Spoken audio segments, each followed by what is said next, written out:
Buenas tardes para todos. Como ya me presentó Alejandra, yo me llamo Carolina. La idea de hoy es hablar un poquito sobre alimentación en la enfermedad cardiovascular. Esta charla la quise llamar alimentación en la enfermedad cardiovascular, no es cuestión solo de grasas, porque uno lo que observa en consulta, en hospitalización, es que muchos pacientes luego de que sufren un evento cardiovascular empiezan a obsesionarse con el consumo de grasas, entonces las dejan totalmente y piensan que es el único factor que va a influir en su recuperación, en disminuir complicaciones o en cuidar su corazón. Entonces, para empezar, yo les quiero dar algunos datos curiosos sobre el corazón. El corazón es el músculo más fuerte que poseemos.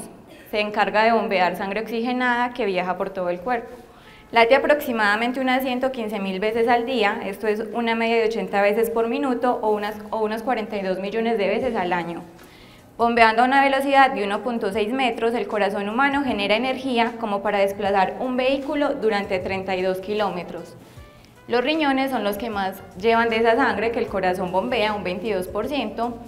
Según la Fundación la Fundación Española del Corazón, escuchar música mientras se hace ejercicio es una de las formas más efectivas de ayudar a la oxigenación del corazón, porque se ha visto que el diámetro de los vasos sanguíneos aumenta más o menos en un 28% cuando hacemos ejercicio y escuchamos música al mismo tiempo, lo que favorece la oxigenación. Y otro punto es que las enfermedades cardiovasculares son la principal causa de muerte en el mundo. A veces las personas creemos que es el cáncer o otras enfermedades, pero realmente las que más muertes causan son las enfermedades cardiovasculares. Y ahí entonces la importancia de cuidar nuestro corazón, ya sea que esté sano o que ya tenga alguna enfermedad. Entonces, para empezar, ¿qué es la enfermedad cardiovascular? La enfermedad cardiovascular se define como un conjunto de trastornos del corazón y también de los vasos sanguíneos. Los vasos sanguíneos vienen a ser las arterias, las venas y algo que se llama capilares, que es como los que viajan por todo el cuerpo llevando sangre. Dentro de esas enfermedades, ¿cuáles están? Entonces, la hipertensión arterial, el infarto, la enfermedad cerebrovascular, la enfermedad vascular periférica, la insuficiencia cardíaca y la cardiopatía congénita. Yo quiero que por un momento se imaginen su corazón. Entonces, imagínense que su corazón bombea más o menos 100 mililitros cada latido, cada segundo. O sea, él trabaja todo el tiempo.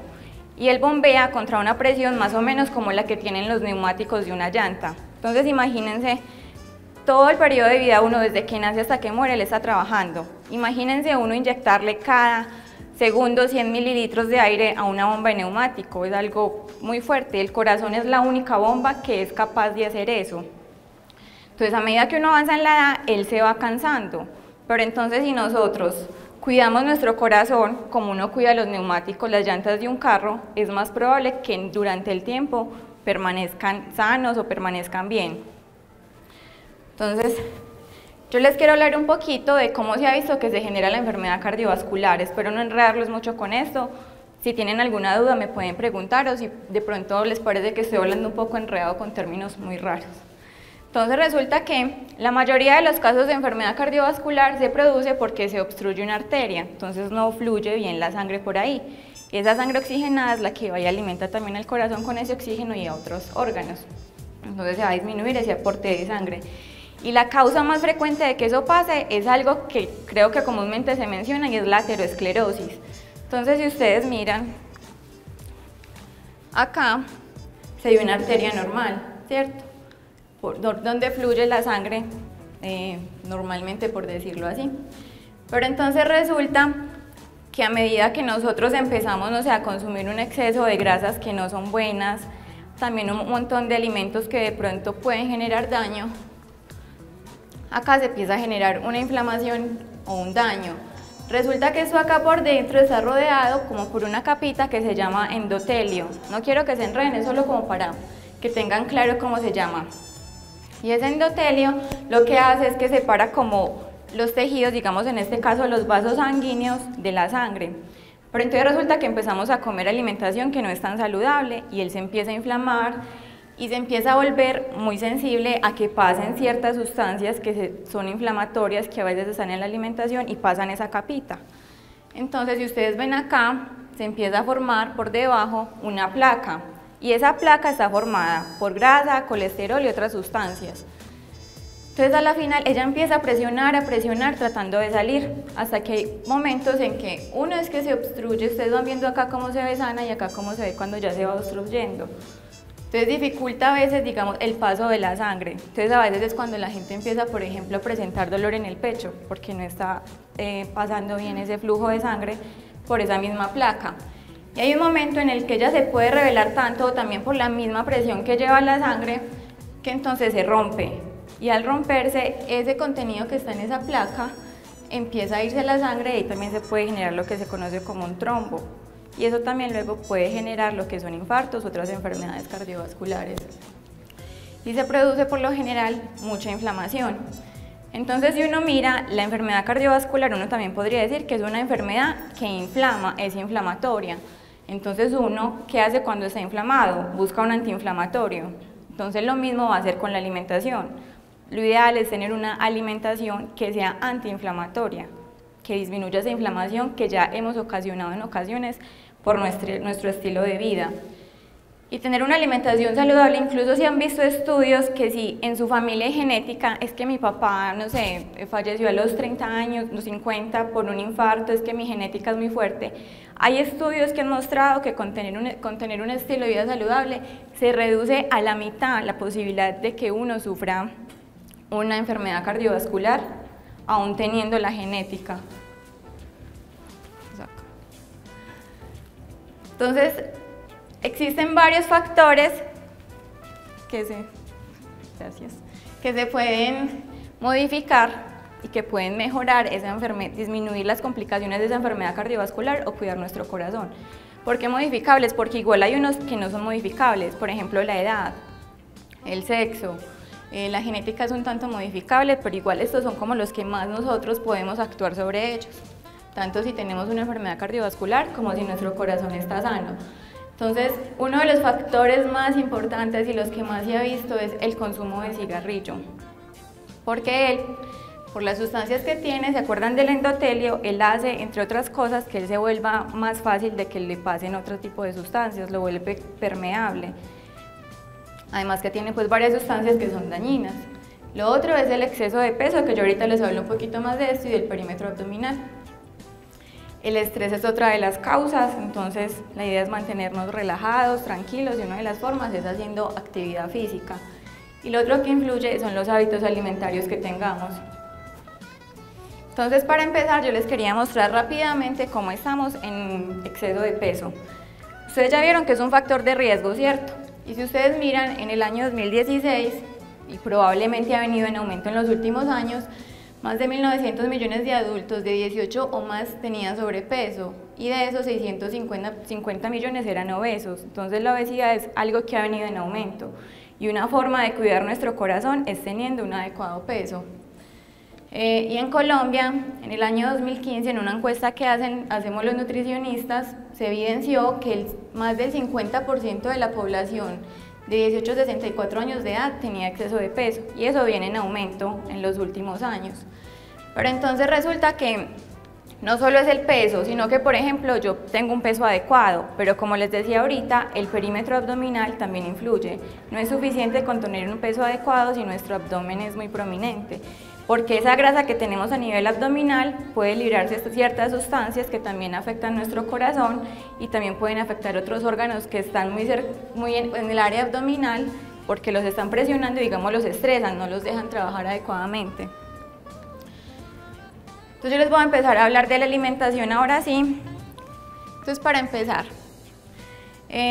pues yo cuando estaba haciendo estas diapositivas estaba pensando como en qué mostrarles, porque igual yo también doy una charla en el centro a los pacientes que ingresan a rehabilitación cardíaca, y lo que voy a intentar hacer acá es resolver preguntas que ellos me hacían, que me han hecho durante hospitalización y que de pronto yo no las he tenido en cuenta en otras diapositivas. Igualmente también les voy a mencionar otros puntos que me parecen que son supremamente importantes. Uno de los consejos es que incluyan más plantas en su alimentación. Se ha visto que una dieta basada en plantas es muy antiinflamatoria. Y recordemos que eso es lo que necesitamos, buscar alimentos antiinflamatorios para reducir la inflamación que ya hemos generado en nuestro corazón. ¿Y cuáles son plantas? Las plantas no son solo frutas y verduras, en las plantas está todo, digamos, lo que crece de la tierra, entonces ahí por ejemplo está las vegetales y frutas, los frutos secos y semillas, que por ejemplo esos son las nueces, almendras, maní, las semillas como las de girasol, las de chía, sésamo, cereales integrales, con eso me refiero más a lo que es por ejemplo la quinoa, no sé si la conocen, la avena en hojuelas, o preferir cereales integrales, por ejemplo el arroz integral, y las legumbres que vienen a ser lo que son frijoles, lentejas y garbanzos, todos ellos están incluidos dentro del grupo de las plantas. Entonces, si ustedes en su alimentación lo que más consumen son plantas, créanme que su corazón se lo va a agradecer. Entonces, ¿por qué consumir vegetales y frutas? Resulta que ellos son fuente de unas sustancias que son antiinflamatorias, también tienen fibra, y si uno tiene un buen consumo de fibra, entonces se disminuyen los niveles de triglicéridos, de colesterol, y eso tiene una repercusión positiva en el corazón. Lo que se ha recomendado es que la Organización Mundial de la Salud habla de 5 porciones al día entre frutas y verduras. Algunas asociaciones de cardiología hablan de incluir más o menos 7 porciones entre frutas y verduras y que sean de diferente color. Cada color tiene una sustancia que no tiene la otra. Por ejemplo, las verdes como la espinaca tienen clorofila, el rojo como tomate tiene licopeno y todos actúan de forma diferente, aunque también tienen ciertas vitaminas que son comunes en ellos. Lo otro es el consumo de frutos secos y semillas. Ellos son fuente de grasa saludable, porque no es dejar de comer grasas, es saber elegir ese tipo de grasas, y ellos son una de las fuentes saludables. Además que también tienen magnesio, calcio, zinc, y el magnesio, calcio, también potasio, que también se ha visto que ayuda a mejorar la salud del corazón. Los cereales integrales también son fuente de fibra, además, por ejemplo, la quinoa es una fuente de proteína, también tienen magnesio, zinc, y las legumbres como frijoles, lentejas y garbanzos tienen proteína, tienen fibra, tienen hierro, tienen potasio, que varios de esos nutrientes, si los consumimos en la cantidad que necesitamos, ayudan a cuidar nuestro corazón.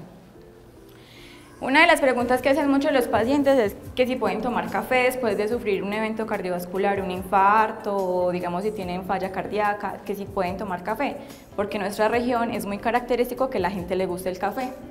Entonces resulta que los efectos protectores del café no están aún muy claros sobre si protegen o no protegen al corazón. Sin embargo, se han hecho muchos estudios y lo que se ha visto es que el café tiene cafeína, ¿cierto? Que eso es lo que puede generar, por ejemplo, aumento en la presión o taquicardias.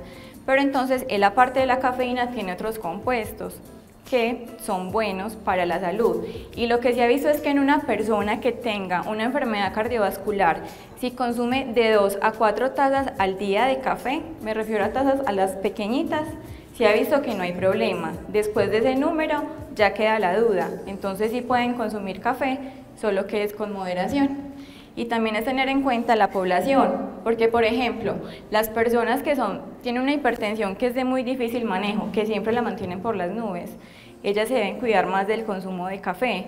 Las personas, porque entonces en ellas es más probable que sí represente un aumento de la presión por ese consumo de cafeína. Lo otro es con el consumo de carnes. Entonces, en los últimos años ha habido pues mucho debate, sobre todo con la carne roja. Entonces salen un montón de publicaciones en internet que la carne roja es súper mala, pero realmente a la carne roja que se refieren es más a las procesadas como los embutidos, salchichas, salchichones, chorizos y todos estos. Si bien las carnes rojas, que las carnes rojas son res y cerdo, tienen más contenido de algo que se llama grasa saturada, que es la que uno menos debería consumir, pues también tiene otros nutrientes. Sí es preferible elegir carnes blancas como pollo y pescado, pero no significa que no puedan comer las rojas, teniendo en cuenta que sean carnes que sean, como uno dice, pulpas, que no sea la carne, el chicharrón o la chuleta que tiene un montón de grasa. Es más eso, importa también es la forma en que nosotros la preparamos, porque igual nuestro corazón es un músculo, el músculo necesita proteína, aunque igual tampoco es que, digamos, existen los vegetarianos. Entonces es como una opción, pero hay personas que incluso con el paso de los años le pierden el gusto a la carne, Entonces lo importante es que si alguien no come carne, entonces busque otros alimentos que le aporten la proteína que le aportaría esa carne. Por ejemplo, los que les mencioné ahorita, los frijoles, las lentejas, los garbanzos, los frutos secos. Otra cosa que preguntan mucho los pacientes es la sal. Hoy en día están de moda que la sal rosada, la sal del Himalaya, la sal morada, la sal de todos los colores, que la sal baja en sodio, o sea, existe una cantidad exagerada de sal y muchas veces tienen un costo muy elevado en comparación con la sal común. Entonces, que porque es rosada, que porque tiene más minerales. Entonces, realmente esas otras sales sí tienen más minerales que la sal, digamos la sal de mesa, la sal normalita, pero todas tienen un alto contenido de sodio. Y digamos, por ejemplo, la sal rosada es rosada porque tiene hierro, pero para ustedes lograr comerse el hierro que necesitan a punta de sal, se tendrían que comer muchísima sal. O sea, el contenido sí tiene más minerales, pero realmente no es algo tan representativo como para buscar esas opciones que muchas veces son muy costosas. Y la idea es que ustedes también tengan claro que comer saludable no tiene que ser costoso. Ustedes pueden consumir la sal de mesa normal, pero con moderación. O lo otro es el consumo de la sal que es baja en sodio. Pero entonces la sal que es baja en sodio es alta en potasio. Si ustedes no tienen ningún problema en el riñón o no tienen restricción con el consumo de potasio, la pueden consumir. Porque incluso otro punto que se ha visto en los últimos años es que una dieta que tenga un adecuado aporte de potasio ayuda a mejorar la presión arterial, por ejemplo en las personas hipertensas, sin necesidad pues de tener que tomarlo en pastillas o suplementos, porque nuestra dieta, si comemos la dieta adecuada, tiene un buen aporte de potasio. Entonces, por ejemplo, ¿en dónde encontramos el potasio? De lo que más tiene son los frijoles, lentejas y garbanzos. El banano también tiene, el aguacate, la papaya. Entonces, hay como varias frutas y varios alimentos con el que podríamos cubrir el aporte de potasio y se ha visto que ayuda a mejorar lo que es la presión arterial. Lo que se recomienda según la Organización Mundial de la Salud es que uno al día se debería consumir 5 gramos de sal o menos para personas, digamos, saludables. Si uno ya tiene, por ejemplo, que sufre de hipertensión o tiene algún problema cardiovascular, la idea es controlarnos en esto, pero tampoco es necesario pues que nada de sal, no. 5 gramos de sal, para que ustedes se hagan a la idea, son como 5 sobrecitos de esos de sal que vienen individuales.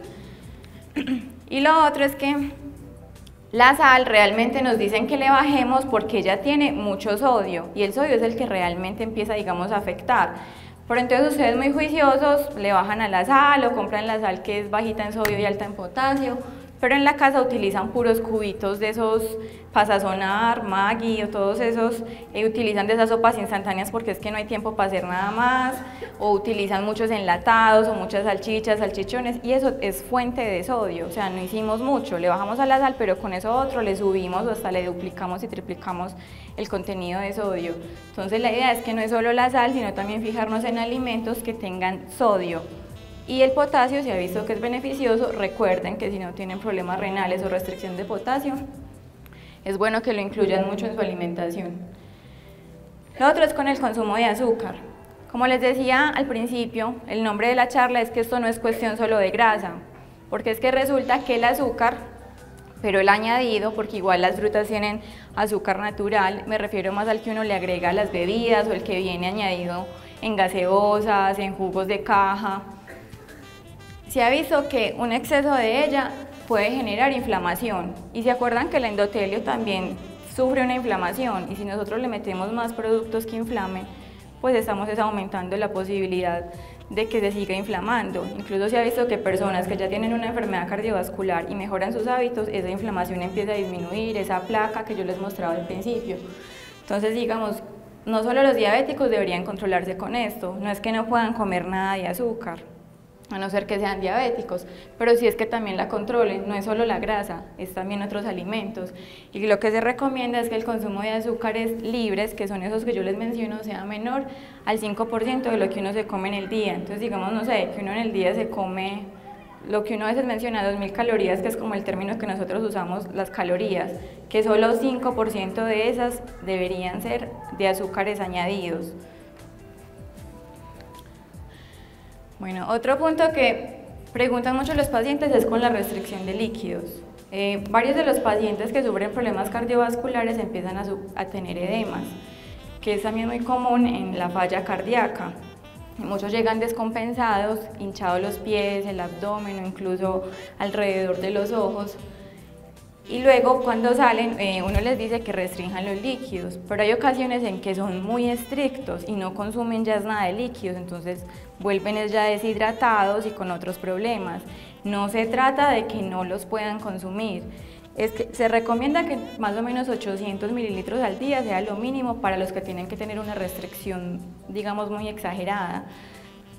Y depende de esa restricción, es más de algo que se llama fracción de eyección, que yo creo que los que sufren de falla, si alguien acá con enfermedad, con falla cardíaca saben lo de la fracción de eyección.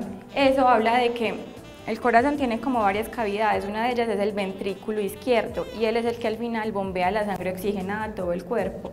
Entonces esa fracción de eyección es como el porcentaje con el que se bombea esa sangre hacia afuera, la cantidad pues como de sangre que se logra bombear oxigenada.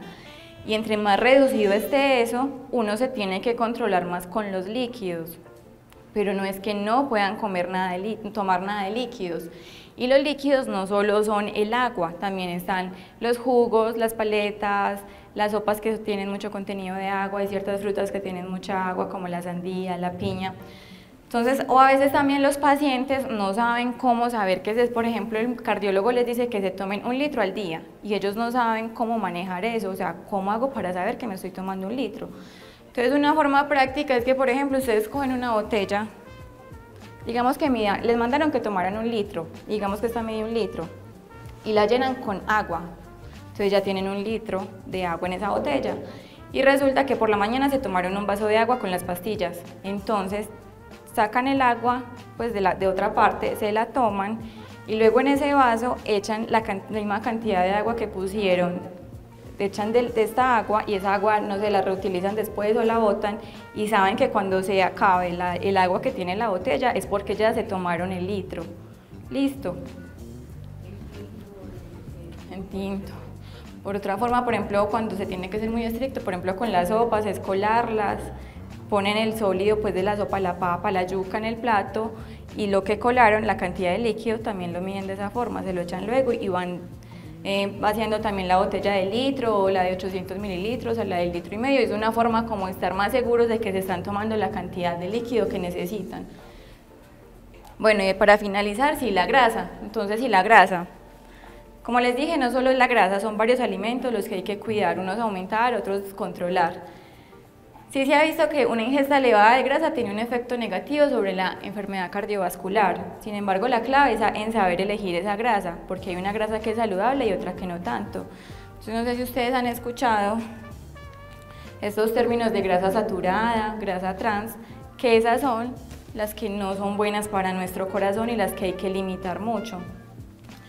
Mientras que por ejemplo, grasas saturadas en las mantequillas, en los productos que son muy procesados, por ejemplo, productos de paquete, el mecato que uno llama, lo que son queso cremas, la que está en el chicharrón, en la carne gorda, y hay otras que sí son buenas, que entonces, por ejemplo, acá está el aguacate, es una de las grasas más saludables, los frutos secos que ya se los mencioné, el aceite de oliva y el de canola se han visto que son los que más ayudan en la enfermedad cardiovascular.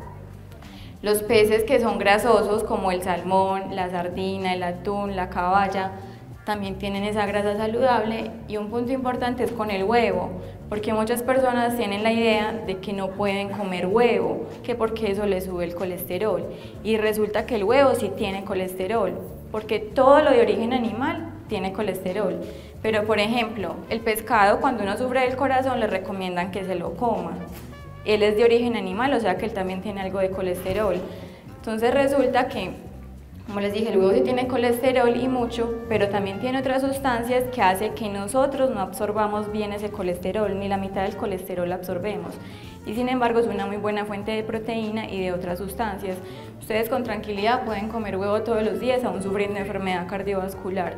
Y hay estudios que lo demuestran, que si se comen un huevo cada día no pasa nada. Es más con la forma de preparar el huevo.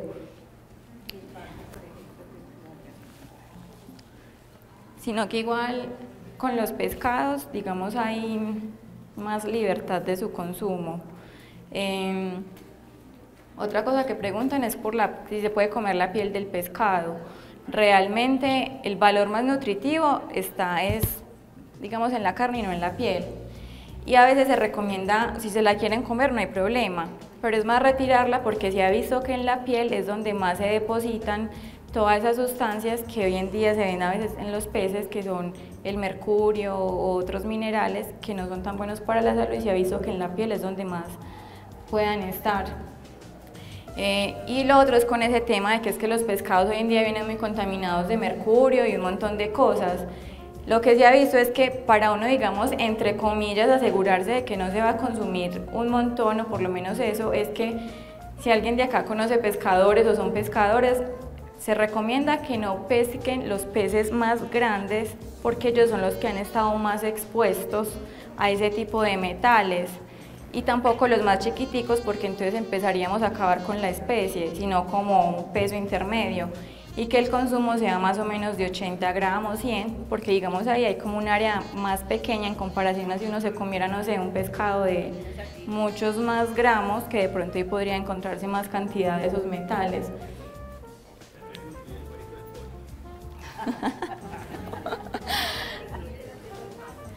Pues lo que se recomienda es que se consuma el pollo sin piel, es como lo que lo recomienda. Bueno, y entonces los pescados, como los que mencioné, que son más los grasos, también son una fuente muy importante de omega 3, y el omega 3 se ha visto que ayuda a cuidar nuestro corazón, el omega 3 de alimentos.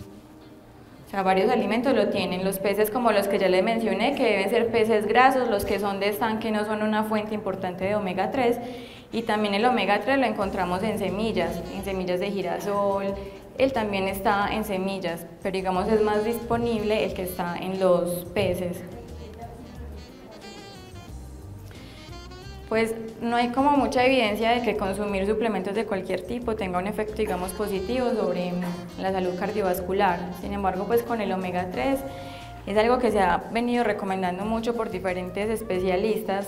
Es importante que antes de consumir ese o cualquiera consulten al médico tratante o alguien, porque a veces las personas creen que porque es natural no hace daño, y no necesariamente. Muchas veces los productos naturales consumidos en una forma exagerada o mezclan un montón también puede generar problemas.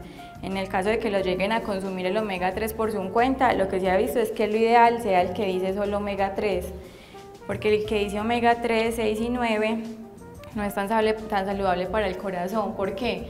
Porque recuerden que la enfermedad cardiovascular es inflamatoria, ¿cierto? El omega 3 es antiinflamatorio, pero el omega 6 con el que viene combinado es más inflamatorio, y nuestra dieta en general está muy cargada de omega 6. Entonces, si ya tenemos bastante en la dieta, y para qué seguirlo consumiendo, digamos, en los suplementos, hay más como un desequilibrio, por decirlo así, en el consumo de omega 3, entonces por eso en ocasiones las personas recurren a este suplemento.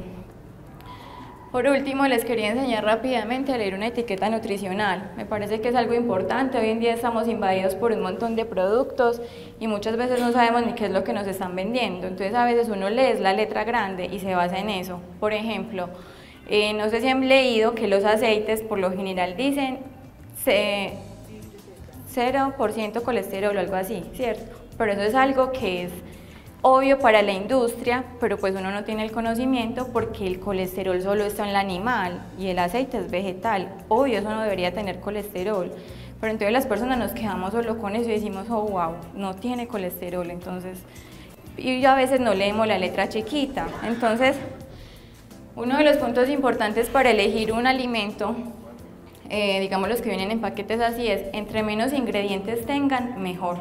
O sea, sí, porque hay unos que tienen un montón de ingredientes que uno a veces ni entiende qué es lo que está leyendo, se cansa de leer todo eso. Entonces, entre menos ingredientes tenga, mejor. Más o menos 5 ingredientes, y que ustedes de pronto más o menos los conozcan. Entonces, siempre en todos los alimentos va a ir lo que más tiene el principio. Por ejemplo, si uno mira los ingredientes de una gaseosa, el primero que va a decir es agua, porque eso es lo que más tiene, es agua. Pero el segundo que dice es azúcar. Y por allá al final dice, no sé, un colorante. Entonces eso lo que más tiene es agua y azúcar, que son los primeros que aparecen. Mientras los que están por allá al final es lo que casi nada tiene. Entonces, para que ustedes también tengan en cuenta eso al momento de elegir los alimentos. Entonces, una etiqueta nutricional No sé, por ejemplo, un paquete de galletas, de las que viene el taco grande. Si uno mira la etiqueta nutricional, de pronto pensaría que lo que dice ahí es por todo el montón de galletas que dice eso, y no. Eso es por la porción, que son más o menos 3 galletas. O sea que realmente lo que diría en la etiqueta de ese taco de galletas es más lo que dice por 3 galletas. Entonces digamos que si las galletas, el paquete trajera 10, entonces uno multiplica 10, las número de porciones por esto y entonces ahí sí ya vas a ver cuánto tiene todo eso. Listo. El número de porciones lo establece pues como la persona que lo produce y por lo general dice cuántas porciones tiene por envase. Entonces hoy en día a veces uno se empieza a enloquecer con las calorías, que es que estoy comiendo muchas calorías, que este tiene 100, que este tiene 200, pero no vamos más allá y nos quedamos solo en calorías y no miramos calidad. Porque puede que exista un producto que tenga muy poquitas calorías, pero que sea más a punta de azúcar o nutrientes que no nos hacen bien, mientras que otro que tenga un poquito más de calorías, pero que tenga mayor aporte de fibra, de proteína. Entonces no es solo mirar el número, sino también qué es lo que tiene. Entonces una forma fácil de saber es que siempre en todos los empaques aparece al frente de los nutrientes un porcentaje. Y es muy fácil aprenderse que si dice más del 10% es porque ya es una fuente importante de eso. Por ejemplo acá, esto de lo que sería fuente es del sodio, que tiene más del 10%, tiene 19%, mientras que los otros tiene algo, pero no es tan importante como el otro. Entonces uno para cuidar el corazón debe buscar productos que tengan bajo contenido de sodio, bajo contenido de grasas saturadas y grasas trans, que son como las que no son buenas para nuestro corazón. Deberían ser productos que tengan más del 10% de fibra, que tengan también un buen aporte de proteína. Y con los azúcares es como con el único que en general uno nunca va a encontrar el porcentaje. Pero entonces ustedes recuerden que un sobrecito de azúcar que le dan a uno en una cafetería son 5 gramos. Entonces ya saben que si por ejemplo esto trajera 10 gramos, está trayendo 2 sobres de azúcar. Es como con el único que no aparece el porcentaje. Entonces para que ustedes tengan en cuenta a la hora de elegir lo que están consumiendo.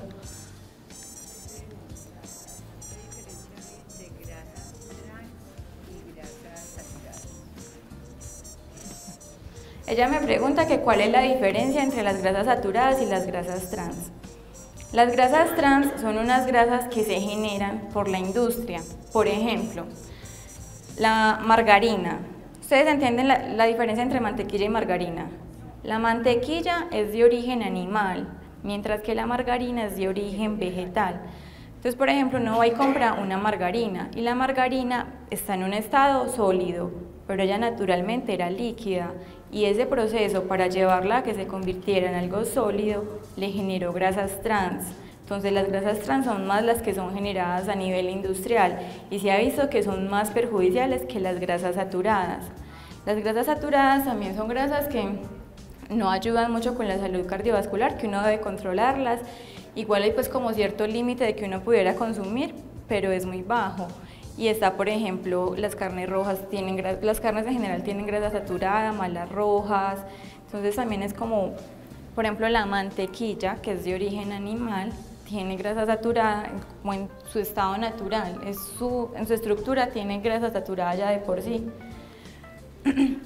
Y por último está lo de la actividad física. Si bien es importante la alimentación, siempre debería ir complementada con actividad física. Se ha visto que el corazón mejora muchísimo cuando uno mezcla actividad física. Se ha visto que ayuda a mejorar la enfermedad, a disminuir las enfermedades cardiovasculares, a disminuir muertes en personas que ya sufren enfermedades cardiovasculares y a mejorar la calidad de vida. Lo que se recomienda son mínimo 150 minutos a la semana, ustedes los pueden distribuir como quiera, incluso pueden hacer 15 minutos en la mañana, otros 15 minutos en la tarde. Y digamos una persona que tenga exceso de peso se recomienda que intente llegar hasta los 360 minutos. Entonces, estos días leí una comparación que me pareció muy chévere sobre por qué es importante hacer ejercicio. Entonces imagínense que ustedes tienen un carro y el carro empieza a fallar, ustedes no saben por qué. Entonces en un momento, no sé, están con un amigo y el amigo les dice que es la gasolina, que en este caso sería como el alimento. Entonces uno dice, bueno, entonces voy a comprar la mejor gasolina, la más limpia, que vendría a ser entonces la alimentación más limpia, la alimentación más saludable, y le echa esa gasolina que es la mejor.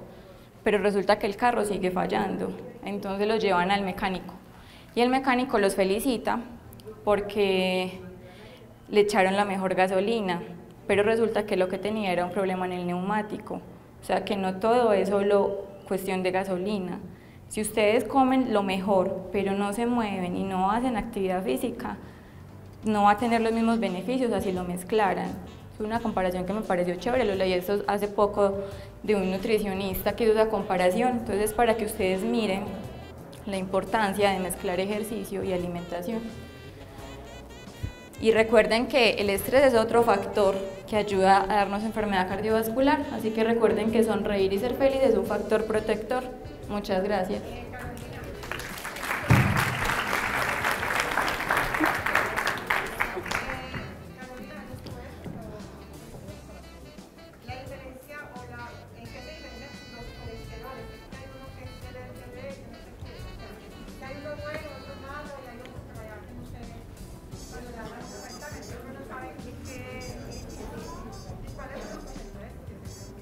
¿Y cuáles? Bueno.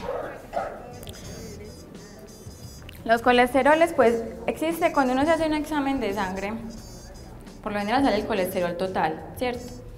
Entonces el colesterol total es total porque es como la suma de otros tipos de colesteroles. Entonces existe uno que se llama LDL, que eso es un nombre en inglés que lo que significa es como unas proteínas de baja densidad. Espero no enredarlos mucho. Hay otro que se llama HDL, que es de alta densidad. Hay otros que se llaman VDL, que son como intermedios. Entonces, cuando uno le sale el colesterol alto, es muy importante el total alto. Es importante mirar a expensas de que está elevado ese colesterol, porque no es lo mismo si yo tengo un colesterol total elevado, pero tengo más alto bueno, no les expliqué, el LDL es el que decimos que es malo, y el HDL bueno, pero realmente no existe como colesterol malo y bueno, sino que digamos uno necesita más de uno que de otro. Entonces cuando uno mira el colesterol total le salió alto, y resulta que tenía muy elevado el colesterol que llamamos malo, entonces hay que preocuparse más, a comparación que si el HDL le sale elevado, entonces como más eso, y se ha visto que el HDL es un factor protector contra enfermedades cardiovasculares. ¿Y uno cómo hace para subirlo? Una de las cosas que más se ha visto que ayuda a subir el HDL más que la alimentación es el ejercicio. Cuando a ustedes les salga el HDL bajo, que es muy común en todas las personas, la mayoría de personas tenerlo bajo, el ejercicio es uno de los factores que más se ha visto que ayuda a subirlo.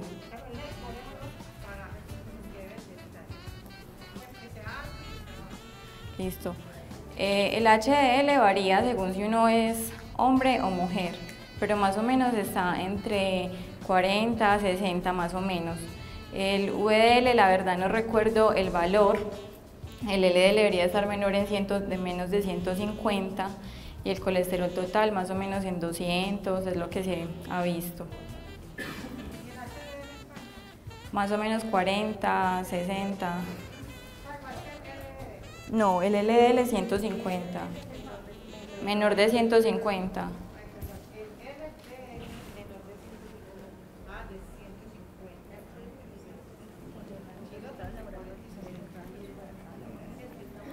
Igual cuando a uno le entregan el resultado, al frente sale como el rango de laboratorio, entonces uno mira que esté dentro de ese rango. Y buscar que el HDL esté dentro de ese rango es muy importante, que es el que más nos cuida nuestro corazón. No sé si tienen alguna otra pregunta. ¿El líquido influye en el corazón tomar demasiada agua en el día? Eso influye si tú ya tienes una enfermedad cardiovascular, por ejemplo, la falla cardíaca, porque igual uno debería estar bien hidratado en el día, porque igual los riñones lo necesitan. Uno a veces lee que dicen que 2, que 3 litros al día, pero la mejor forma de uno saber si está bien hidratado es con el color de la orina. La orina siempre debería ser clarita, pues tampoco así como el agua, pero sí clara, teniendo en cuenta que cuando uno se levanta y después de hacer ejercicio intenso, lo normal es que esté muy amarilla, es como en los momentos en que se acepta que esté muy amarilla. De resto, eso es como la forma de saber que uno está bien hidratado, pero de que tú no tengas falla cardíaca, que tengas, pues,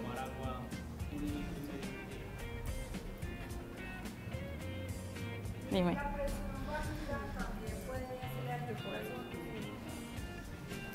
Sí, pues uno siempre tiene que mantener un equilibrio, entonces ni para arriba ni para abajo, porque igual las presiones bajas también afectan.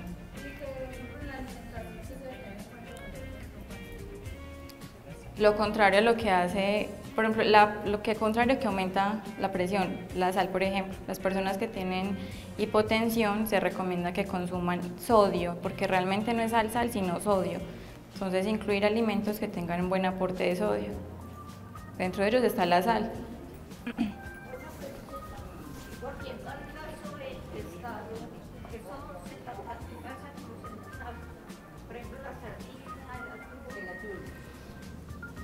Como les decía ahora, el atún y las sardinas son fuente de omega 3. Sin embargo, siempre va a ser mejor comerse el pescado, digamos, en su estado natural. Los enlatados es más por el contenido de sodio que tienen, que es elevadísimo. Entonces, si usted tiende a tener la presión arterial alta o súper descontrolada, si consume eso, tiene que ser con mucha moderación. Aunque hoy en día ya existe el atún, que es bajo en sodio, no significa que no tenga, pero por lo menos es más controlado.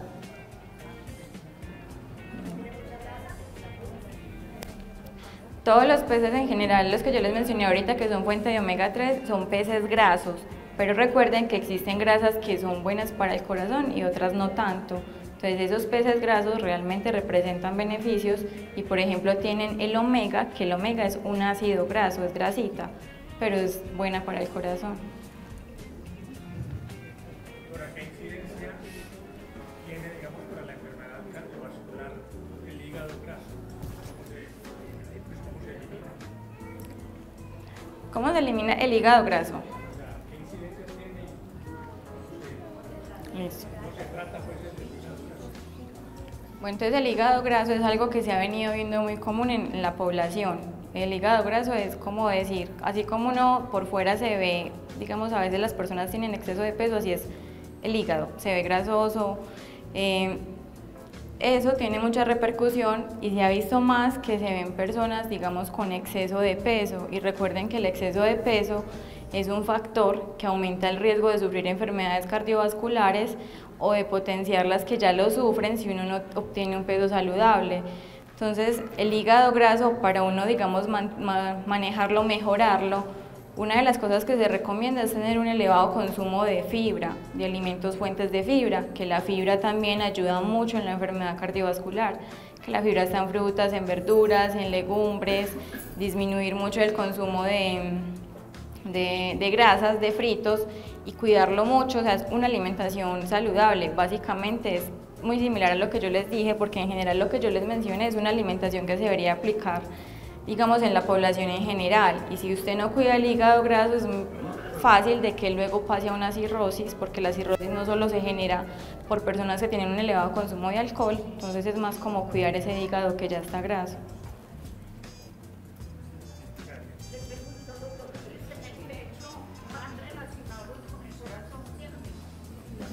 No siempre. Hay ocasiones en que, por ejemplo, personas que sufren de gastritis y sufren una crisis, digamos, de gastritis, se puede generar un dolor en el pecho que incluso a veces pasa a la espalda, dificultad para respirar por una gastritis, entonces no siempre significa que un dolor de pecho tenga que ver con el corazón.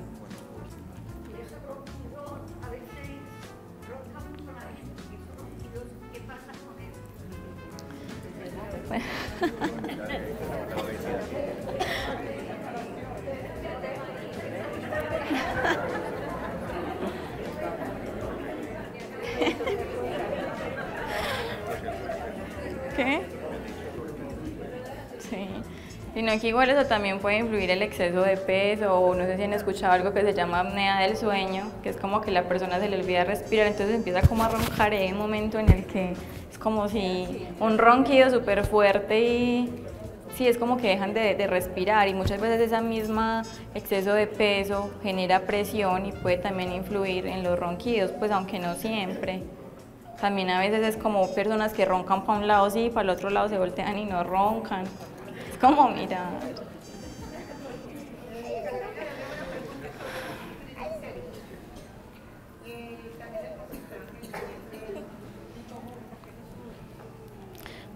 Los triglicéridos pues es algo con lo que hay que tener mucho cuidado porque un número muy elevado de los triglicéridos se ha visto que puede llevar también aparte de que afecta a nuestro corazón, que puede desarrollar otra enfermedad que se llama pancreatitis, que es que el páncreas se inflama, entonces a veces esa inflamación lo puede reventar, saca una sustancia que él tiene y nos puede generar un grave problema de salud.